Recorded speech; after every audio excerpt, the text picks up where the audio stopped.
యేసు రక్తమే జయం పరిచర్య. ప్రియ రక్షకుడైన యేసుక్రీస్తు నామమున ఈ ఉదయకాలమున మీ అందరికీ శుభములు కలుగునుగాక. అందుకు నా కృప నీకు చాలును, బలహీనత యందు నా శక్తి పరిపూర్ణమగుచున్నదని ఆయన నాతో చెప్పేనని దేవుని వాక్యం సెలవిస్తుంది. నా ప్రియ సహోదరి సహోదరులారా, ఈ వాక్యం మనం ధ్యానించినట్లయితే అలనాడు పౌలు శరీరంలో ఉన్న ముళ్ళును బట్టి ఎంతో బాధను అనుభవించాడు. దానిని తొలగించమని దేవునికి ప్రార్థించాడు. అప్పుడు దేవుడు పౌలును బలపరుస్తూ ఈ మాట సెలవిచ్చెను. కృప అంటే దైవ సన్నిధి, అనుగ్రహించడం శక్తి, అది ఒక బలం.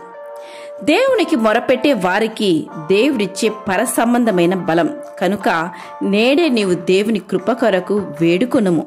ఆ ముళ్ళును సహించడానికి నీ అనుదిన జీవితాల్లో కావలసిన పరలోక ఆదరణను, బలాన్ని దేవుడు నీకు అనుగ్రహించి నిన్ను ముందుకు నడిపించును. శారీర సంబంధమైన ఆరోగ్యము కొరకు నీవు వేడుకొన్నట్లయితే దేవుడు తప్పక నీకు ఆరోగ్యాన్ని కలుగు చేయను. నేను నీకు ఆరోగ్యము కలుగు చేసేదను, నీ గాయమును మాన్పేదను, ఇదే యెహోవాకు అని దేవుడే సెలవిస్తున్నారు. సర్వ మానవాళికి శారీరక, మానసిక మరియు ఆత్మీయ ఆరోగ్య ప్రదాత ప్రభువైన యేసుక్రీస్తుని గ్రహించి ఆయన యందు నీ విశ్వాసం ఉంచి నీ ఆరోగ్యమును హరించే పాపములన్నింటిని విడిచిపెట్టి నీవు ఆరోగ్యముతో ఉండాలని ఆయనను వేడుకున్నట్లయితే దేవుడు తప్పక నీకు ఆరోగ్యమును కలుగు చేయును. దేవుని విశ్వాసం ఉంచి చెడుతనమును విడిచిపెట్టు. దేవుడిచ్చే జ్ఞానం ద్వారా కనుగొనబడిన మందులను ఉపయోగించినప్పుడు దేవుడు నీకు ఆరోగ్యమును కలుగు చేయును. దేవుడు నీ ప్రతి సమస్యను నీ శరీరం నుంచి తొలగించును.